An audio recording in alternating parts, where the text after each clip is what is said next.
അയ്യേസി ഞാൻ വല്ല ആക്രിക്കാരി കൊടുക്കാൻ വേണ്ടിട്ടാ കുറെ നാളായത് ഇവിടെ ഇരിക്കണം. അയ്യോ ആക്രിക്കാരിക്ക് കൊടുക്കല്ലേ, ഞാനൊരു ടീമിനെ വിളിച്ചിട്ടുണ്ട്, അവര് നാളെ വരും. അതേത് ടീം? പിറ്റേ ദിവസം ഉണ്ടല്ലോ ഞാനൊരു വീഡിയോ എടുക്കാൻ വേണ്ടി റെഡി ആകുമ്പോഴത്തേക്കും ഞാൻ പറഞ്ഞ ആ ടീം നമ്മുടെ വീട്ടിലെത്തി കേട്ടോ. അവർ വന്ന ഉടനെ തന്നെ ഞാൻ നമ്മുടെ AC അവർക്ക് കാണിച്ചു കൊടുത്തു.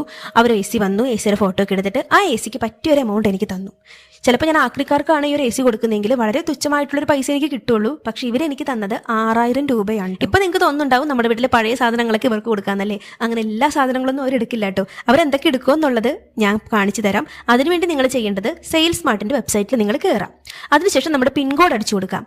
അത് കഴിഞ്ഞിട്ട് അതിലൊരുപാട് ലിസ്റ്റുകൾ വരും. ഫ്രിഡ്ജ്, AC, കമ്പ്യൂട്ടർ, അങ്ങനെ പലതും. അതിൽ നമ്മുടെ ഐറ്റം ഏതാണെന്ന് വെച്ചാൽ സെലക്ട് ചെയ്യുക. അതിൻ്റെ ബ്രാൻഡ് അല്ലെങ്കിൽ കമ്പനി സെലക്ട് ചെയ്യുക. അതിൻ്റെ വെയിറ്റ് സെലക്ട് ചെയ്യുക. അത്രേ ഉള്ള പരിപാടി. കൃത്യമായിട്ട് നമ്മളെ കോൺടാക്ട് ചെയ്തിട്ട് നമ്മുടെ അഡ്രസ്സിൽ അവർ വരും. നമ്മൾ എന്താണോ അവൈലബിൾ ആയിട്ടുള്ളത് അന്നേ അവർ വരുള്ളൂ. അതുപോലെ തന്നെ നമ്മുടെ വീട്ടിൽ വന്ന് ഈ ഒരു ഐറ്റം കണ്ടിട്ട് അതിൻ്റെ പേയ്മെൻറ്റ് തന്നതിന് ശേഷം മാത്രമേ അവരത് കൊണ്ടുപോകുള്ളൂ. അപ്പോൾ സെയിൽസ് സ്മാർട്ട് കേരളത്തിൽ മാത്രമല്ല കേട്ടോ, ഇന്ത്യയിൽ മൊത്തം ഉണ്ട്. വളരെ ഉപകാരമാണ് നമുക്കല്ലേ. നമുക്ക് ഈ പറഞ്ഞ പോലെ പറ്റിയൊരു എമൗണ്ടും കിട്ടും, നമ്മുടെ വീട്ടിൽ നിന്ന് ഈറായിട്ടും ഒഴിവായി കിട്ടുകയും ചെയ്യും. അപ്പോൾ ഈ വീഡിയോ നിങ്ങൾ മാക്സിമം ഷെയർ ചെയ്യുക ഫ്രണ്ട്സിനും ഫാമിലിക്കും ഒക്കെ. എല്ലാവർക്കും ഇത് യൂസ് ആകട്ടെ. അപ്പോൾ വീണ്ടും കാണാം. ടാറ്റാ.